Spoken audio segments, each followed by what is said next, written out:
একদিকে হচ্ছে যে একটা ভোটের সময় হয়ে গেছে এবং সেই ভোটের একটা টেন্টেটিভ ডেটও বলা হয়েছে ফেব্রুয়ারি সেকেন্ড উইকে, বাট এখন ডিসেম্বরের ফার্স্ট উইকেও কিন্তু আমরা দেখছি যে ভোটটা কেমন হবে, সুষ্ঠু পরিবেশ আছে কিনা, ইনক্লুসিভ হবে কিনা, কতটুকু ইনক্লুসিভ হবে, লেভেল প্লেইং ফিল্ড আছে কিনা, প্রশাসন নিরপেক্ষ আছে কিনা। Law and order situation is very bad. প্রশাসনের মধ্যে দুর্বলতা আমরা দেখতে পাচ্ছি, পুলিশের দুর্বলতা দেখতে পাচ্ছি, নির্বাচন কমিশনের সক্ষমতারও প্রবলেম আছে। নির্বাচন কমিশনকে গণ অধিকার পরিষদ হুমকি দিয়েছে জাতীয় পার্টিকে সংলাপে ডাকা যাবে না। সেই হুমকিতে ভয় পেয়ে নির্বাচন কমিশন জাতীয় পার্টিকে ডাকেনি। সেই নির্বাচন কমিশন আদৌ 42,000 সেন্টারে কিভাবে সুষ্ঠু ভোট করবে, কিভাবে প্রার্থী, সমর্থক, ভোটার, পোলিং এজেন্ট, প্রিজাইডিংদের জানমাল রক্ষা করবে, এটা বিশাল একটা কোশ্চেন রয়ে গেছে। নির্বাচন কমিশন শপথ নিয়েছিল যে তারা ব্যক্তিগত রাগ, ক্ষোভ, ঈর্ষার ঊর্ধ্বে গিয়ে দায়িত্ব পালন করবে, তো সেটা তো পারলো না। কাউকে ডাকলো না, 46টা দলকে ডাকলো। আরেকটা হচ্ছে বেগম জিয়ার অসুস্থতা। অবভিয়াসলি এটা একটা massive massive massive massive turning point, coupled with the fact যে তারেক জিয়া দেশে আসছে না, এটা আরও বড় হয়ে দাঁড়িয়েছে। সেটাও তফসিলের উপর একটা ইম্প্যাক্ট আমরা চাই বা না চাই অটোমেটিক পড়ে যাবে। এবং এনসিপির নাহিদ সাহেব তো দেখলাম, ফেসবুকে দেখলাম, বলেছেন যে খালেদা জিয়ার এই শারীরিক অবস্থায় কিভাবে তফসিল দেওয়া হবে। তো এনসিপি দলটা প্রথম থেকেই ভোট চায় না, তারা ভোট যত পিছানো যাবে তারা মনে করে তত ভালো, কারণ তারা ক্ষমতায় আছে। ক্ষমতায় থাকা দলগুলো ভোট চায় না, ক্ষমতার বাইরে যে দলগুলো আছে তারা ভোট চায়। এটা হলো ভোটের বাস্তবতা। এখন ভোট বিশাল একটি বিষয়, 18 লক্ষ পাবলিক সার্ভেন্টকে মোবিলাইজ করতে হয়। 4-5টি বড় দল তাদের সমস্ত স্ট্রেংথ ভোটে লাগায়। এক একটা সেন্টারে যারা উইনিং ক্যান্ডিডেট থাকে, একজন বা দুইজন, তারা কিন্তু প্রতিটি আসনে 5 থেকে 10,000 লোককে মোবিলাইজ করে থ্রু আউট দ্য মান্থ, ভোটের দিন থেকে শুরু করে তার আগের 10 দিন পর্যন্ত।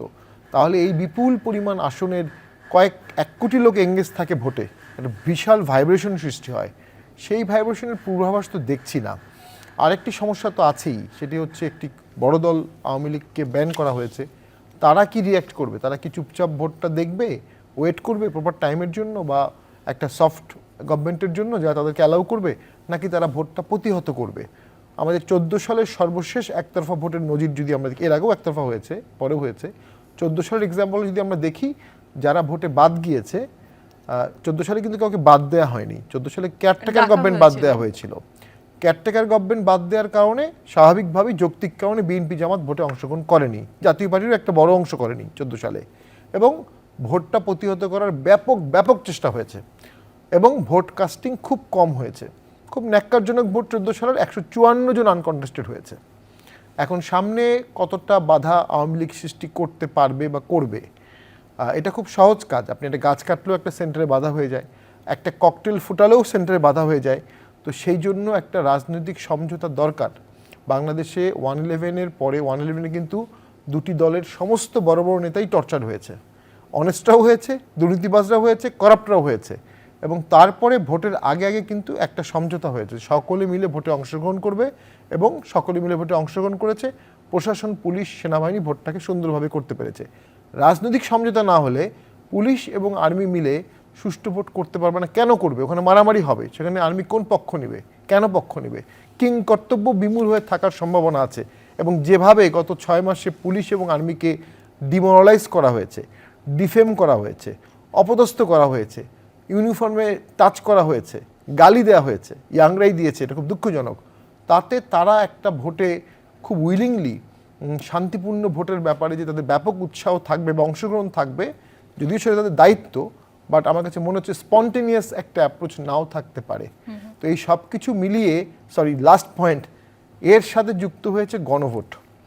4টি মৌলিক বিষয়ের ওপর গণভোট, যেটার পিছনে আছে প্রায় 48টি বা 67টি সংশোধনী, 50টার উপরে সংবিধানের সংস্কার বা মৌলিক দেশের সংস্কারকে 4টি প্রশ্নে এনে আপনি 4টি প্রশ্নের হ্যাঁ বা না উত্তরের মধ্যে রাখবেন। 4টি প্রশ্নের মধ্যে যে কোনো একটিতে হ্যাঁ বা না দিতে হবে না, মানে হ্যাঁ, 4টি মিলে একটি হ্যাঁ, 4টি মিলে একটা না। আপনি যদি বলেন দুটোতে হ্যাঁ বা দুটো না দিবেন, সেই সুযোগ নাই, তাহলে সেটাও তো জনগণের কনফিউশন ক্রিয়েট করবে এবং ভোটের কাস্টিংয়ের টাইমটা অনেক বেশি লাগবে। বিএনপি আমি মনে করি অনেকগুলো পলিটিক্যাল কম্প্রোমাইজ ভুলবশত করেছে, এটা আমার অপিনিয়ন। তার মধ্যে হচ্ছে গণভোটে রাজি হওয়া। গণভোট হবে সংসদে সংশোধনী বিল পাস হওয়ার পর। বাইডেন সংসদ পাস করে ফেলেছে, এখন গণভোট হবে। 91 সালে তাই হয়েছিল। এর আগে যে গণভোট হয়েছিল সেগুলো ছিল মার্শাল ল আপনার আন্ডারে। কাছে আবার আসবো গণভোটের বিষয়ে এহসান মাহমুদের কাছে